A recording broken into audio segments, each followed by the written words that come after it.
Hello, everyone, and welcome back to the Remnant Christian Book Reading channel.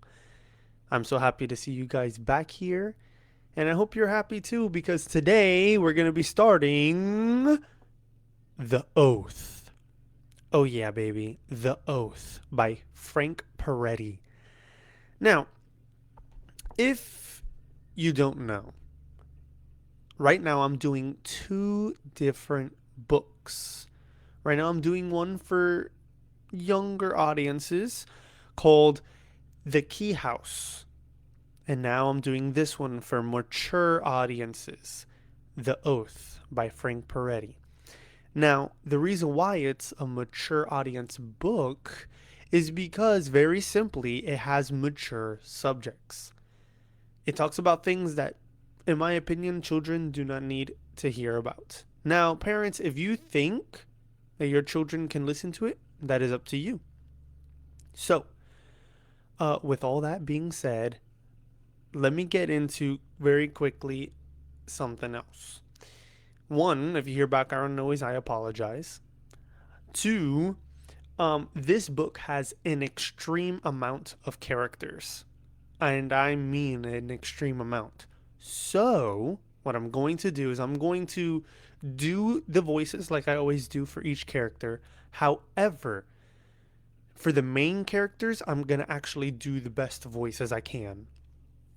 For side characters or characters that are not that important, I'm gonna be doing, simpler voices. Just because I don't want to, one, destroy my voice, and two, get myself confused with the voices. So, with all that being said, I hope you all are ready. If you're excited for The Oath by Frank Peretti. Now, really quickly about the author. He specializes, in my opinion, in books that are suspenseful, that have some thrilling parts to it. It's like a thriller, and also a lot of mystery and suspense. He's a lot more of you don't know what's going on until you're halfway through the book type of author, and I love that. Especially in this book, you don't quite understand what's going on until you get, to around, the fifth or sixth chapter. And then you start to understand what's going on a little more and more, and then it gets better and better. So, with that being said, let's go ahead and start The Oath by Frank Peretti. I hope you're ready. Really quickly, look at how thick the book is. It's a thick one. All right. The Oath.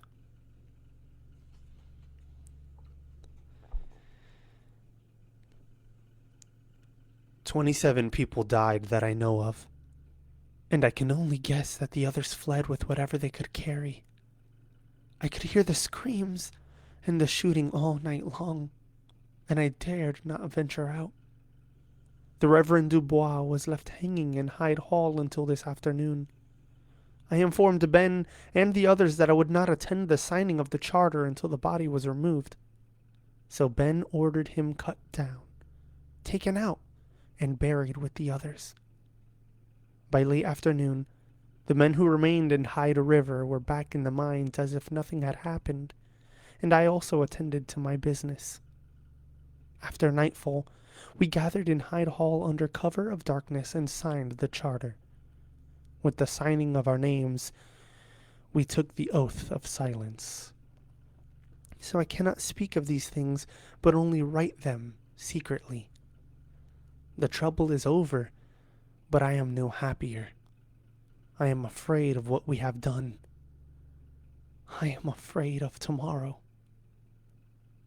From the diary of Holly Ann Mayfield, July 19th, 1882. 1. The Killing. She ran, tree limbs and brambles scratching, grabbing, tripping, and slapping her as if they were bony hands, reaching for her out of the darkness. The mountainside dropped steeply, and she ran pell-mell, her feet unsure on pine needles and loose stones. She beat at the limbs with flailing arms, looking for the trail, falling over logs, getting up and darting to the left, then to the right. A fallen limb caught her ankle and she fell again. Where was the trail? Blood. She reeked of it. It was hot and sticky between her fingers. It had soaked through her shirt and splattered on her khaki pants so her clothes clung to her. In her right hand she held a hunting knife in an iron grip, unaware that the tip of the blade was broken off. She had to make it out of these hills. She knew which way she and Cliff had come and where they'd parked the camper. All she had to do was backtrack. She was crying, praying and babbling. Let him go! Let him go! Oh, Jesus, save us! Go away! Let him go! As she groped her way along, stooping under limbs, clambering over more logs, and pushing her way through tangled thickets in the dark. At last, she found the trail, a narrow, hoof-trodden route of dirt and stone descending steeply along the hillside. Switchbacking through the tall firs and pines, she followed it carefully, not wanting to get lost again. "Oh, Jesus," she said. "Oh, Jesus, help me." Harold Bly had no reputation for mercy and no qualms about dragging his whimpering, pleading wife out of the house, through the front yard, and into the street where he tossed her away with as much respect as he would have given a plastic bag filled with garbage. Maggie Bly tumbled to the street with a yelp, blooding her palms and elbow on the rough asphalt. Hurt and afraid, she righted herself and sat there, a blubbery blue-jeaned mess, her tousled blonde hair hanging over her eyes. With the back of her hand, she swept her hair aside and saw her enraged husband walking away from her, a silhouette against the porch light that formed a glaring, dancing streak through her tears. "Harold!" she cried. Harold Bly, a tall, barrel-chested man, turned, one foot planted on the top porch step, and deigned to look upon his wife one more time. There was no pity in his eyes. In his mid-40s and 20 years her senior, he was and had always been a boss man who did not take kindly to betrayals. He'd enjoyed throwing her into the middle of the street. In fact, he wished she would get up so he could do it again. "It's all over, Maggie," he said with a slight shake of his head. "It's a done deal." Her eyes widened in terror. Gasping and whimpering, she struggled to her feet, then ran to him. "Harold, please, don't. I'm sorry, Harold, I'm sorry." "You think you can go two-timing on me and then just say you're sorry?" he shouted, then pushed her down the porch steps with such strength that she fell again, letting out a cry the neighbors could hear. "Harold, please don't make me go. Please." "Too late, Maggie," he said with a wave of his hand as if passing sentence on her. "It's only a matter of time now, and there's nothing I can do to stop it.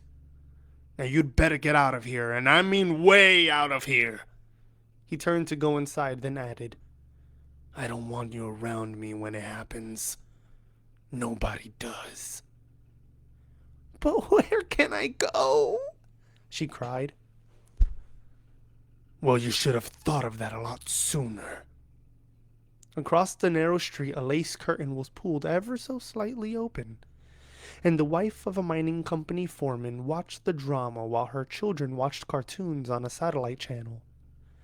2 doors down and opposite the Bly's large brick home, a miner and his wife crack opened their front door and listened together. "Harold!" They could hear Maggie almost screaming, "Don't leave me out here!" He was just opening the front door, but he turned once more to stab at her with his finger. You stay away from me, Maggie! You come near here, and I'll kill you. You hear me? The front door slammed, and now Maggie was alone in the dark. I hope she doesn't come here, the foreman's wife thought, and quickly let go of the lace curtain. The miner and his wife looked at each other, then closed their door quietly, hoping Maggie wouldn't hear the sound. Maggie wiped away the tears that blurred her vision and looked around the neighborhood for any haven, any sign of welcome. Maybe she could go to the Carlsons. No. She saw the parlor curtains of their turn-of-the-century home being drawn across the windows. The Brannons, perhaps? No. Across the street she saw the porch light, then the living room light of their white house blink out. It was a clear July night, and Maggie realized that most of the neighborhood must have heard the argument. None of the neighbors would open the door to her. They wouldn't risk Harold's wrath. Despite the warmth of the evening, Maggie felt cold, and she folded her arms close to her body. She looked down the steep hill toward the rest of the little has-been town and felt no warmth from the tight rows of metal-roofed homes and aging businesses. The roof lines with their chimneys looked like night-blackened saw-teeth against the moonlit mountainside beyond. There was hardly a light on anywhere. Suddenly, Maggie realized she was a stranger now, and to any stranger, Hyde River could be a cold and sharp-edged place. She wandered fearfully down the hill toward the highway that ran through town, her hand going to her heart as if feeling a deep pain. She looked behind, then ahead, then into the black sky where stars twinkled banely between the high mountain ridges. She stared for a long moment at the Hyde Mining Company, an immense concrete citadel just across the river, now black against the sky. In her terror-crazed imagination, the windows of the old building were eyes and the huge doors mouths, and it was sizing her up for a meal. She was sure she even saw it move. She quickened her step, looking over her shoulder, then toward the sky again, as if some unseen monster lurked there. She came to the Hyde River Road, the narrow two-laned highway that ran through the core of the town and meandered south through 30 miles of deep valley to the town of West Fork, and beyond that, to the outside world. Just a few blocks up the highway, the town put on its best face. There, young businesses clustered around a four-way stop.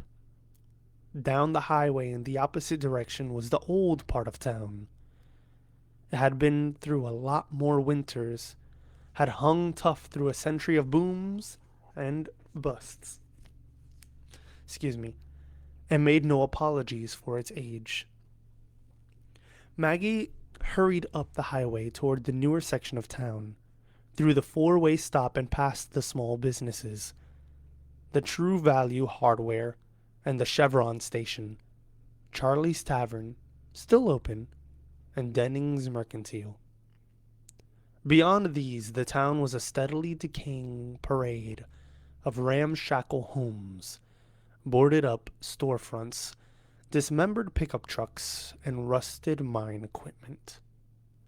Finally, she came to the McCoys' mobile home, a windowed metal shoebox with no wheels, perched and sagging on pier blocks and concrete-filled oil drums. The ruined roof now supplemented by heavy blue tarpaulins. Maggie could see Bertha McCoy peering out at her through her kitchen window. When their eyes met, Bertha's face quickly disappeared. Maggie approached the toy-strewn front yard. Grizz and Tony, the McCoys' two mongrels, barked at her, which set the other dogs in the neighborhood barking. A knock on the door by this time would only be a matter of courtesy. The McCoys had to know someone was there. Maggie knocked. Just a few timid taps, and Bertha called from inside. "What do you want?" "Bertha, Bertha, it's Maggie." "What do you want?" Maggie hesitated, flustered. What she wanted was nothing she felt comfortable shouting through a door. "Can I talk to you a minute?" Then came a man's voice. Who is it? And Bertha's voice replied, "Maggie Bly." What's she doing here? The man's voice asked. Then the two voices muttered in a hushed discussion while the door remained shut. Finally, the man called. What you doing here, Maggie? She looked around with fear-widened eyes. "I can't stay out here." Then go home. "I can't. Harold," she had to say it. "Harold kicked me out." Elmer McCoy, once a foreman for hide mining, was well acquainted with Harold Bly, and Maggie could hear it in the strained tone of his voice. Maggie, we've got no quarrel with either one of you, and we don't want one now. Maggie pressed closely, against the door as if for protection. All around, the town lay in the cold gray colors of night. And to her, every darkened window, every shadow seemed to be hiding something sinister. "Elmer, if you could just let me in for a while." She could hear Bertha begging Elmer in a quiet voice that quavered with fear. "Elmer, don't let her in here." Go away, Maggie, he yelled through the door. "Please." Elmer's voice sounded frightened as he said, Go away, you hear me? We don't want your trouble. She turned away, and the dogs barked at her until she was out of sight. Evelyn Benson stayed on the steep trail for miles, taking step after jarring downhill step, until at last the trail emptied onto the logging road she and Cliff had followed. Having made it this far, her desperation gave way to exhaustion. Her knees buckled, and she sank to the ground on the side of the road, too numb with shock to weep, too emotionally spent to pray. By now, the blood that soaked her clothing had mingled with sweat, and the night wind drew heat from her body until she began to shiver. "Go away!" Carlotta Nelson hissed from behind the door of the small one-story house. "Please, Carlotta, let me in. I can't stay out here," Maggie cried, standing on the front porch and clinging to the knob of the closed door. Carlotta Nelson and Rosie Carson, semi-cute and not quite young anymore, was still the town's favorite ladies, and determined to stay that way. "I can't let you in here," Carlotta replied. "Not if Harold kicked you out. You ought to know that." "Carlotta, I'm scared." Carlotta, her long blonde hair pulled back in a loose braid, exchanged a worried look with Rosie, a petite, freckled redhead. Carlotta had her hand on the doorknob, not to open it, but to be sure it wouldn't turn. Rosie was near the door only because she could hide behind Carlotta. Well, we're scared too. You follow?" she shouted over Carlotta's shoulder. "Just let me in for the night," Maggie pleaded. "I'm dead if I stay out here." "Dead? Did she say dead?" Carlotta shot a look of terror at Rosie, and Rosie shot it right back. Only a wooden door stood between them, and the worst kind of trouble. That's your problem, Carlotta said, and now her voice was quavering. And you can take it somewhere else, you hear? Now get out of here. Maggie was weeping again. Please, let me in. I'll leave in the morning, I promise. Her plea was met with silence. Finally, Maggie turned, and a stupor of fear drifted down the porch steps to the main sidewalk. Staying close to buildings, cars, and trees, continually looking over her shoulder toward the sky and down the highway. Had he not been forced to slow down due to the poor conditions of the road, the trucker would never have seen Evelyn in time. As it was, he had to brake quickly when his headlights caught her, lying like a bloody corpse on the road. He brought his logging rig to a grinding, growling halt about 10 feet away from the prone body. As he eased himself down from the cab, the trucker could already feel himself starting to shake. It was dark. He was alone, and there could be more to this situation than he could see in his headlights. He approached the motionless body warily, expecting the worst. A hunting accident or a bear attack. Maybe a raped, mutilated body dumped by some pervert. He glanced over his shoulder. What if the attacker was still in the area? Hello? He called tentatively. Excuse me, I'm sorry, I can't say that word. Evelyn stirred and moaned into the ground. The trucker quickened his step. Reaching her, he stooped down and gently turned her over. She was limp, her eyes closed, her face waxen. He cradled her head and felt her neck. Her pulse was strong, her breathing normal. Ma'am, can you hear me? She awoke with a start. Evelyn was not aware of who she was, where she was, or who was holding her. All that registered in her mind were the truck's imposing grille, the rumbling diesel engine, and especially the glaring headlights. They looked like eyes to her. With a terrible shriek, she broke free from the trucker and leapt to her feet, staggering with exhaustion, stained with blood, her right hand wielding her knife, the broken blade flashing in the headlights. The trucker, fearful for his own safety, scrambled away from her, away from that blade. Stunned, he stood in the road, watching the woman, as with crazed eyes and a cougar-like scream, she assaulted his truck with the knife. Shrieking, kicking, lashing at the big machine, the blade clanging over the grill. Then realizing that she was going to hurt herself, the truck leapt forward and grabbed her, pulling away from the truck. She kicked and screamed, and almost sliced his ear off. Vic Moore, tall, bearded, and burly, didn't need any trouble either. Finding work in Hyde Valley wasn't easy these days, especially for a contractor. Well, he managed to keep food on the table, which said something for his strength and cleverness.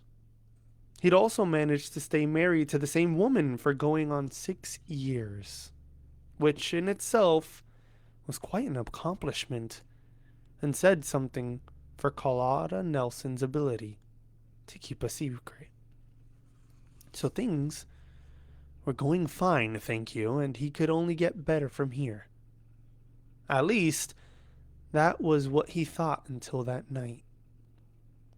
He was just getting ready for bed, standing bare-chested in front of the bathroom sink, when he noticed what looked like a rash or some broken blood vessels directly over his heart. He leaned toward the mirror, trying to get a better angle to study the strange mark. It seemed to have a lacy, vein-like pattern to it, and covered an area over his breastbone an inch or so wide and a little longer than the width of his hand. What in the world was this? He wondered. From somewhere deep in his memory, an answer surfaced, and the heart just beneath that mark began to pound faster. Vic grabbed the edge of the sink to steady himself. His head began to swim as reason and logic fought against fear and denial. This mark, this blemish, couldn't be what he thought it might be. He didn't believe all that stuff he'd heard since he was a kid. No, he just pulled a muscle or something, broken a couple of blood vessels, swinging a hammer or lifting a radio arm saw. He'd been working hard lately. A loud knock at the front door made him jump. There was a moment of silence, followed by desperate pounding. Dottie, his wife, was in the shower, and he knew she couldn't hear the knocking. Vic cursed the bad timing. Who in the world? He had to cover himself. He couldn't let anyone see. Oh, come on, he told himself. Just put your shirt on. It's no big deal.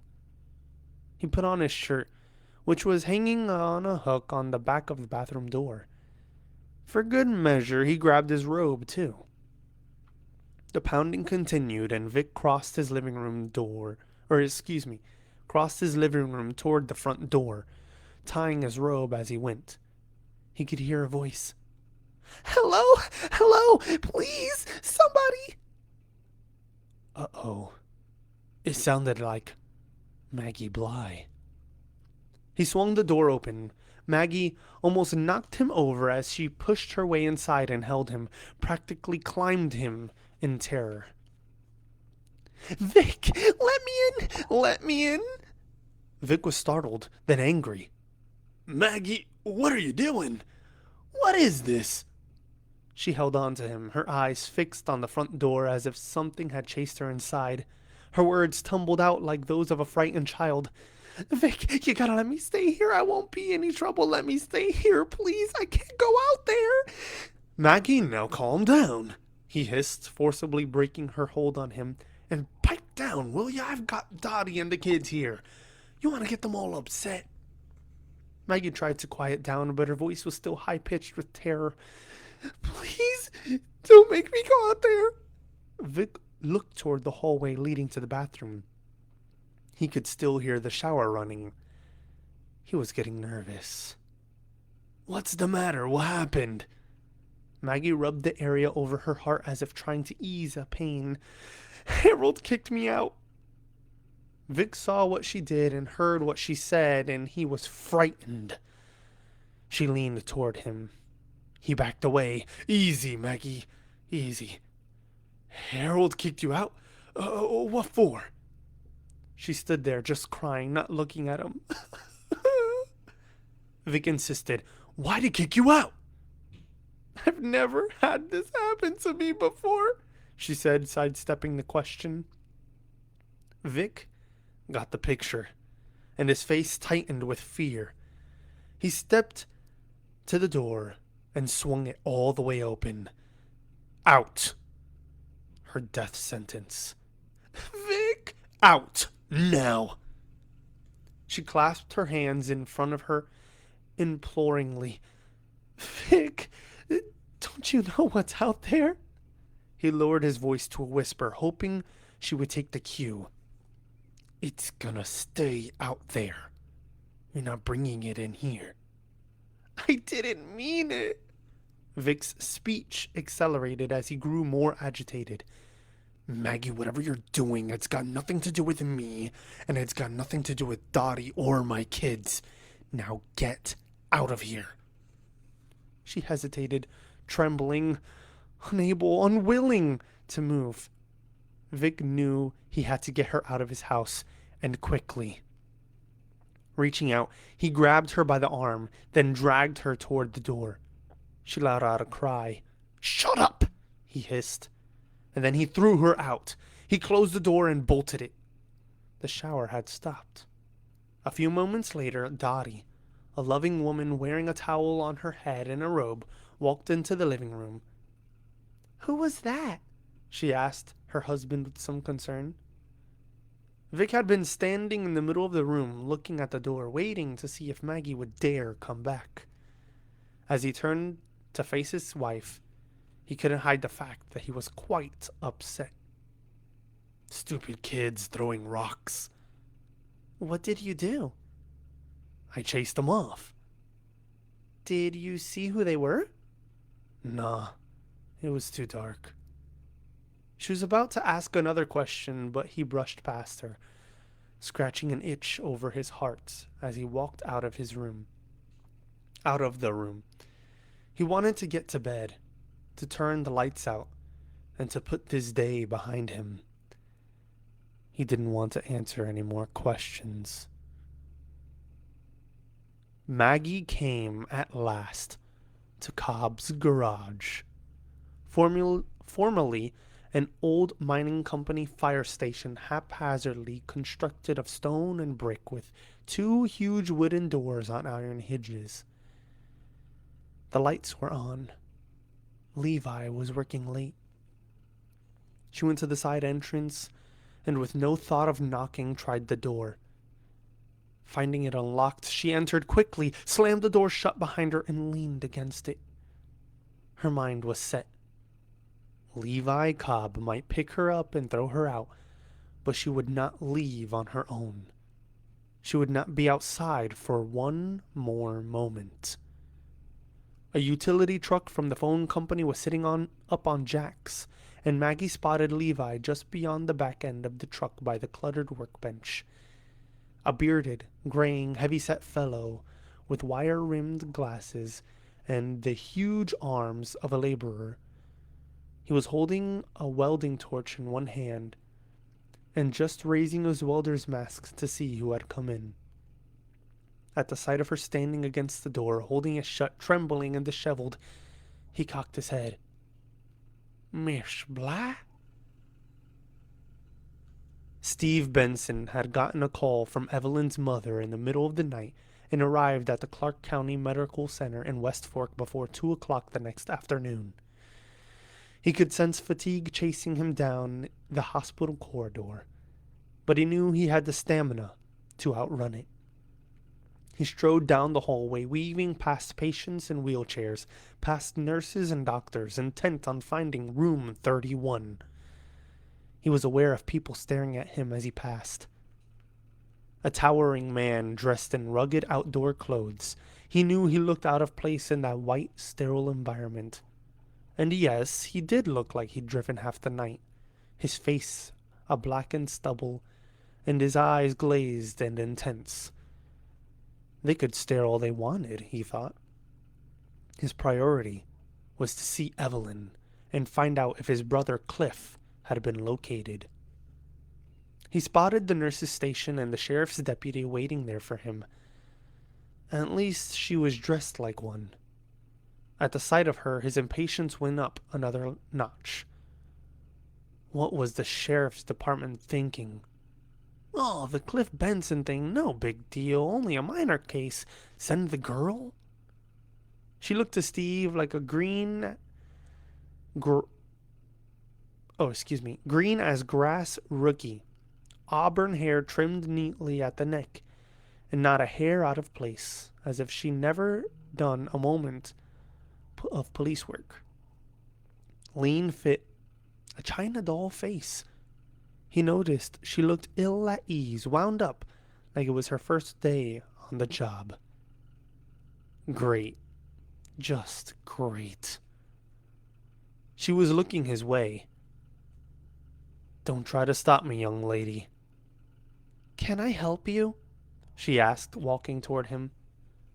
"I'm Steve Benson," he said, coming to a halt to keep from running over her. "Miss Benson's brother-in-law?" "That's right," he answered, letting her shake his hand, but already looking past her toward the corridor beyond, anxious to see Evelyn. "I'm Tracy Ellis. The county... I'm with the Clark County Sheriff's Department," she was saying. Yeah, she was nervous, all right. It was understandable. Evelyn's mother said you were coming, so you're the brother of uh... Steve finally gave her his full attention, if only to get around her. Cliff Benson is my brother. She seemed to grope for her next question. Are are you alone? Has anyone come with you? I'm alone. Let's cut to the chase here. I want to see my sister-in-law, and I want to know if you found my brother. She read his face and his tone, dropped her eyes for a moment, then finally said, Evelyn is alive, safe, sedated, no serious injuries. She was cut and bruised and in shock when the truck driver brought her in, but she's resting now. She'll be all right. Steve did not miss the fact that she told him only about Evelyn.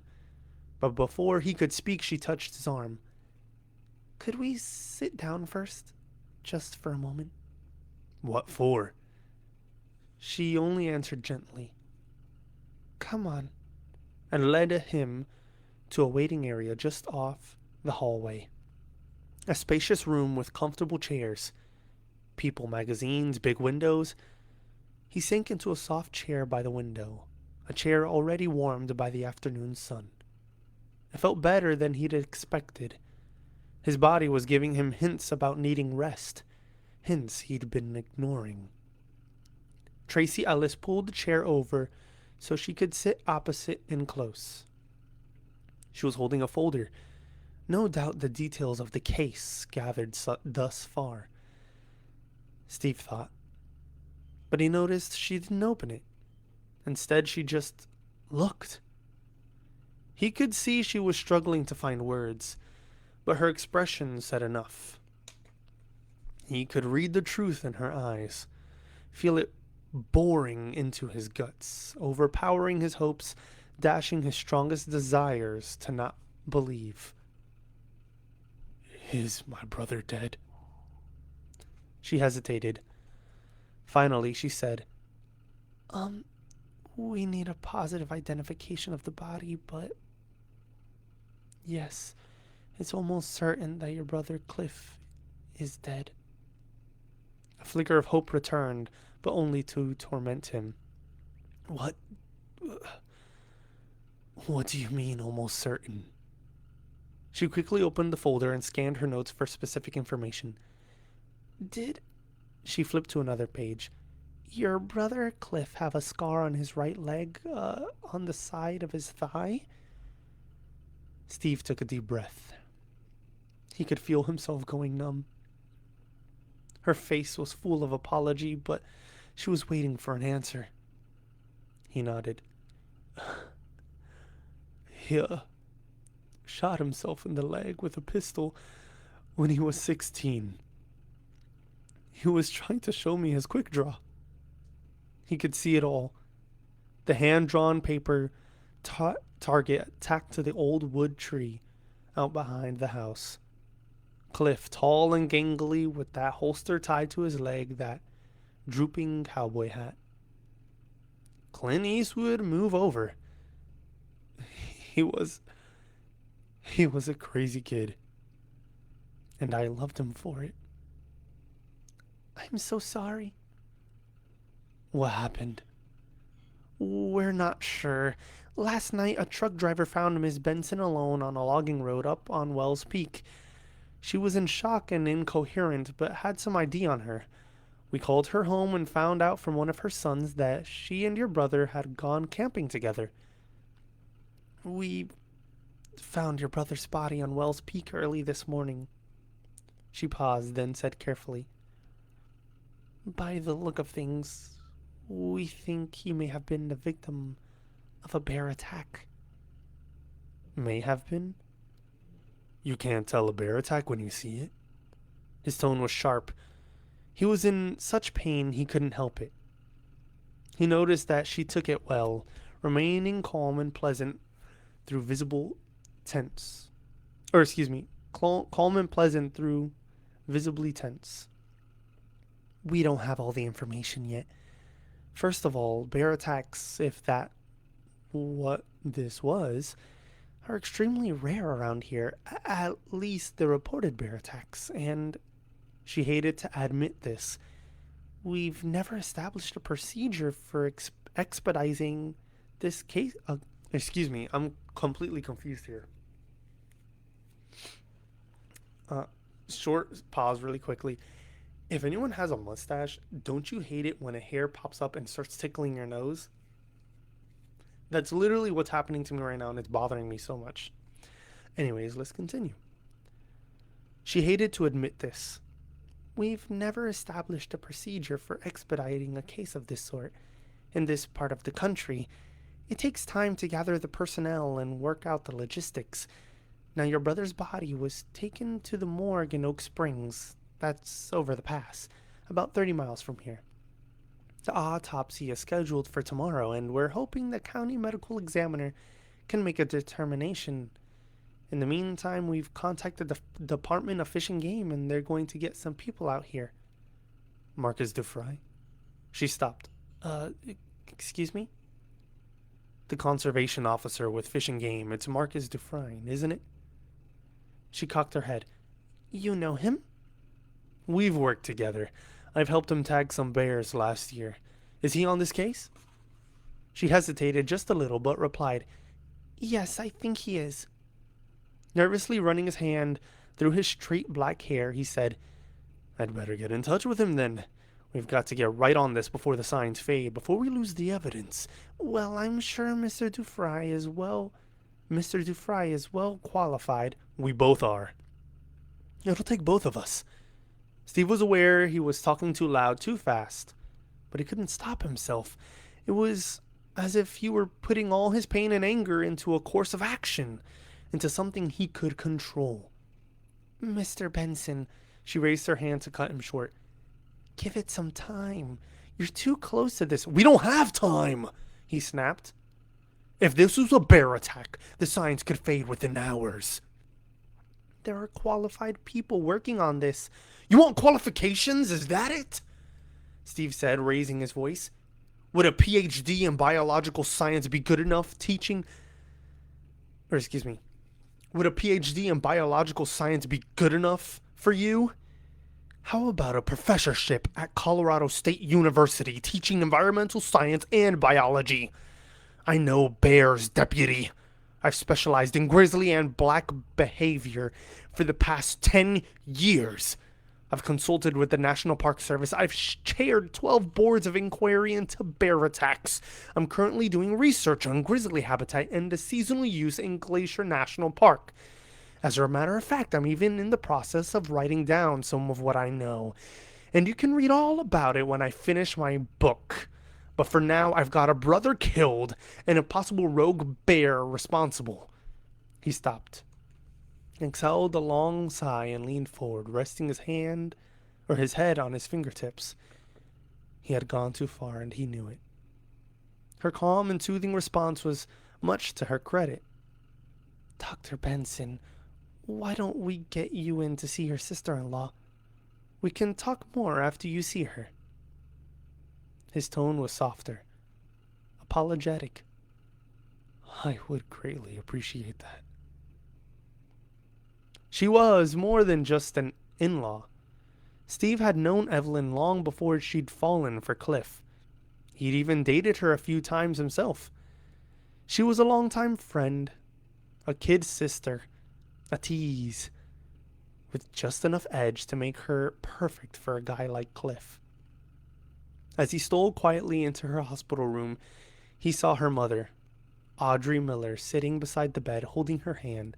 A bouquet of flowers was on the bedside table, and classical music was playing softly from the built-in radio.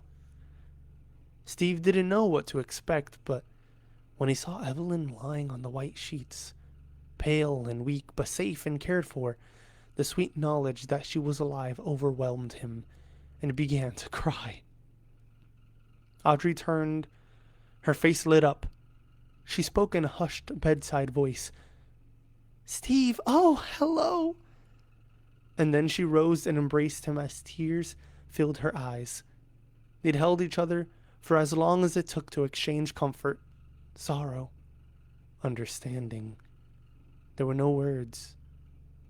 What could be said? Steve thought. He looked at Evelyn. Her face was turned this way, but her expression was listless. She gave no hint that she recognized him. Audrey kept one arm around Steve as she followed his gaze to the bed. She's still in shock, I think. Steve approached, bent down, and looked into Evelyn's eyes. Evie, he said softly. It's Steve.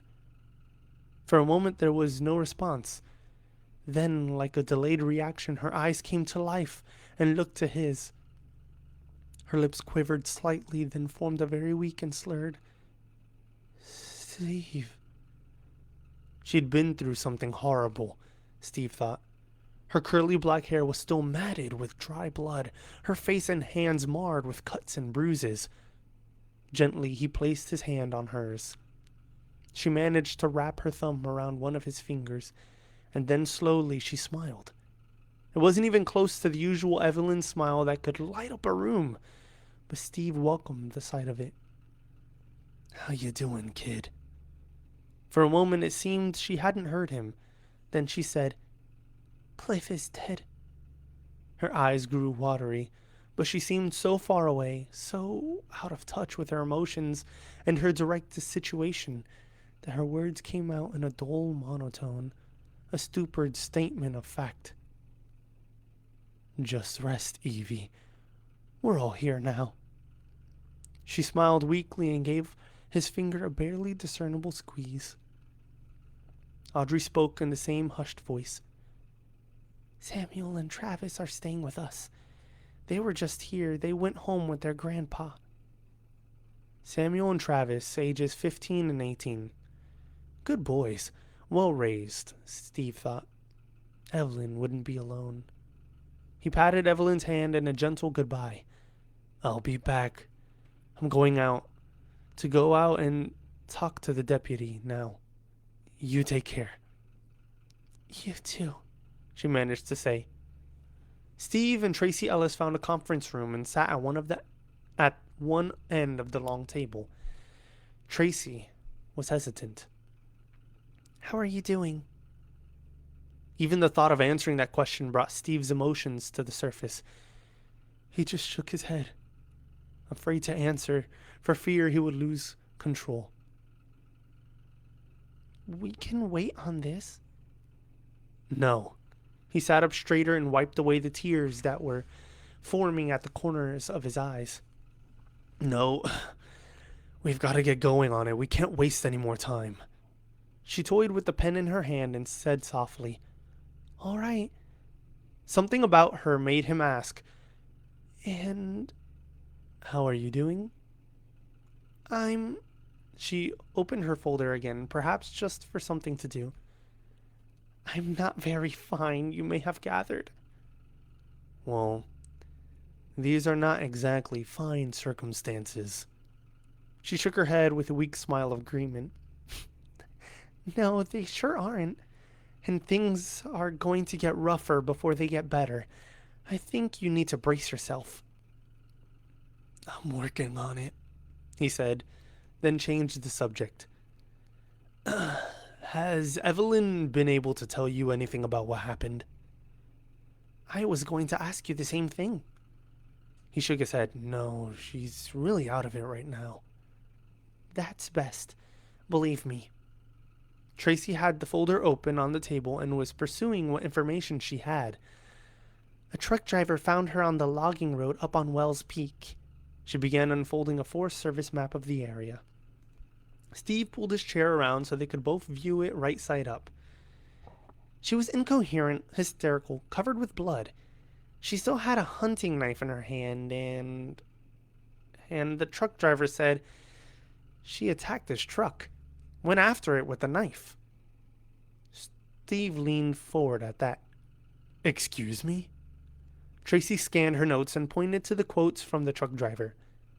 I thought she was unconscious, but then when she saw my truck, she jumped up screaming and started attacking it, trying to stab it. When I talked to the trucker, he was quite agitated. He'd never seen anything like it. He said he had to wrestle her off his truck and she just about stabbed him. Steve was trying to imagine Evelyn doing such a thing. She was an even-tempered woman, mature and responsible. More importantly, she and Cliff were experienced in the outdoors. Evelyn had hunted with Cliff, had shot and dressed out game, including a large black bear during a trip in Montana. She could be quite protective of people she loved, and she was no pushover. But this reported behavior was not Evelyn. Tracy outlined the area on the map. He found her about here, up this logging road. That's about 12 miles from the town of Hyde River. She and her husband were camping near the ridge, right here, near the end of the staircase trail. No one's ever seen a grizzly on Wells Peak, but the fishing game people are guessing it might be a large bear. It's tagged number 318. He's been sighted, well, not near Wells Peak at all, but she pointed to another mountainous area at least 30 miles to the north. Up here in the North Paddocks Range. Steve studied the map. That's not unusual. Grizzlies can travel pretty far when foraging. Does anyone know if this bear is habituated? Used to people? I understand it's getting that way. And that's what makes him a prime suspect. He's raided the landfill near Swiftwater. She pointed out the tiny village on the map. Again, some 30 miles north of Wells Peak. And a few homesteads there have had their garbage gone through. Tracy shook her head, her expression troubled. But this attack, well, nobody expected it. Has anyone checked the site of Has anyone checked the site of the attack? Her shoulders sagged, and she looked uncomfortable. Sheriff Collins and I went up there this morning, first light, she said. We didn't know what we were looking for. We knew Miss Benson had come down the staircase trail, and we knew there'd been trouble, but... She paused. Dr. Benson, it wasn't pretty. He knew she was trying to protect him, but he needed to hear the truth. Go ahead. She fumbled just a little, leafed through her notes, and groped for words. We found the campsite, a small tent, a fire pit, some distance downhill, 2 backpacks. The food provisions were properly stored in containers in some trees far from the camp, again downhill. Hung on a rope stretched between 2 trees? Steve suggested. Tracy nodded. That's right. At least 17 feet off the ground? Exactly. Yeah, Cliff and Evelyn always did that. It was a standard method for protecting food stores and campers from scavenging bears. Not only was the food inaccessible, it was also far from the actual campsite. Wow, guys, I'm so sorry. I need to take a second here. I'm starting to get blindness from reading all the words from kind of far away. But we'll begin again. Yeah, Cliff and Evelyn always did that. It was a standard method for protecting food stores and campers from scavenging bears. Not only was the food inaccessible, it was also far from the actual campsite and downhill, which meant downwind at night. So far, Steve thought, they'd done all the right things. Tracy found a crude map of the site she'd made while there. She handed it to Steve. But that's where we found your brother's body, down here near the food stores, in a grove of trees about 80 yards from the camp. The spot was marked with an X. Both Cliff and the bear could have been at the food cache at the same time for the same reason and surprised each other, Steve thought. We called the coroner, and he and I packed the body out. It was transported over to Carson General Hospital in Oak Springs for autopsy. We should have the report by sometime tomorrow. Tracy gathered up the notes, put them back in the folder, and closed it with a snap. Steve could see that she was finished giving him information, at least for now, so he let it rest. Considering the day she'd had, the horrors she'd seen, the gruesome task of packing Cliff's body out of the mountains, he didn't blame her. She had done a good job, too. She was beginning to realize that he'd misjudged her. You've had quite a day, he said quietly. Yes, sir. And I'm terribly sorry. Thank you. More awkward silence. That was. That had to be quite a job, carrying Cliff out of there. Cliff was a big man, as tall as Steve, and heavier. That didn't seem to comfort her. She sat there, looking down at the folder and nervously biting her lower lip. Finally, she asked, So, what are your plans? I'll need to see the. He was going to say he'd need to see the autopsy report, but this was Cliff he was talking about. Cliff's body. He didn't want to envision it. He'd seen what Grizzly could do. He'd seen a jaw removed with one swipe of the 6-inch claws, an arm torn away and eaten while the victim was still alive, a complete face lying in a bloody heap in the weeds. A child's body opened and emptied from the pelvis to the rib cage. No amount of time could dim the images, the sounds, the smells. Cliff dying that way? Steve had to block out any thought of it. I'll. Well, someone needs to read the autopsy report and let me know the conclusions. I might look into it myself, but right now, I just don't know. Vaguely, he noted that she seemed to be relieved to hear he didn't want to read the report. But at any rate, he continued, I do need to contact Marcus Dufresne. I won't be surprised if he contacts me first once he finds out who the victim was, but we'll get on with it. She smiled at him. He was struck by the warmth, the comfort her smile gave him. She stood and said, If you're planning on staying in the area for a while, I could recommend the Tarmac Hotel here in West Fork. It's not the Holiday Inn, but it's quaint and it's clean. I could get in touch with Marcus and let him know you're here, and then if you'd like, I could take both of you up to the site tomorrow. Let you look it over. But Steve was thinking about the passage of time and what that did to a trail, to signs a bear might leave behind. He was thinking about nature's way of cleaning up a campsite. Rain, sun, wind, and scavenging animals, all of which could quickly erase vital clues to what had happened. He looked up at Deputy Tracy Ellis, who appeared tired, who'd already been up to the site and back. Then he looked at his watch, considered the remaining daylight, and made a decision. How long would it take to get up there? And that is the end of Chapter 1. This was a long episode for Chapter 1, wasn't it? I'm telling you all, I'm telling you. This is a big boy book. It's a big boy book. No 20 to 30 minute chapters. No. It's an hour long, guys. This is going to take a long time for us to finish, but it's going to be fun. Now, sorry for all the mess ups.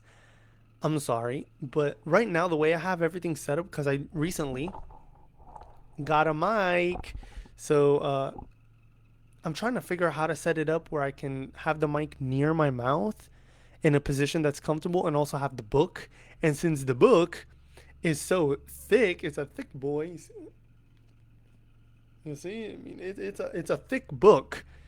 It's kind of hard to have it at a good distance away where I can see it really well and also be able to be heard well. But we'll get through that with time. So, yeah, I hope you guys enjoyed the book, The Oath. I promise you, we're just getting started. It's gonna get crazy. This week, preparing for this book in particular, I've been re-listening to it on Audible. I mean, if you want to, you can do that, but you have it here on YouTube for free, so. But yes, the book, I'm listening to again, trying to remember everything. And this is a long book, guys. It's a long book. A lot longer than the Elijah Project, a lot longer than any other books that I've done on this channel. This is a long, big boy book. Big boy. So it's going to take a little bit. Well, all that being said, I hope you guys enjoyed the book. Tell me what you thought about the characters so far, and what do you think is going on? What do you think about Cliff? Let me know in the comments down below, and I will go ahead and see you all later. God bless you guys, and have a good day, night, afternoon, whatever time it is for you. And remember, Jesus loves you. Bye, everybody.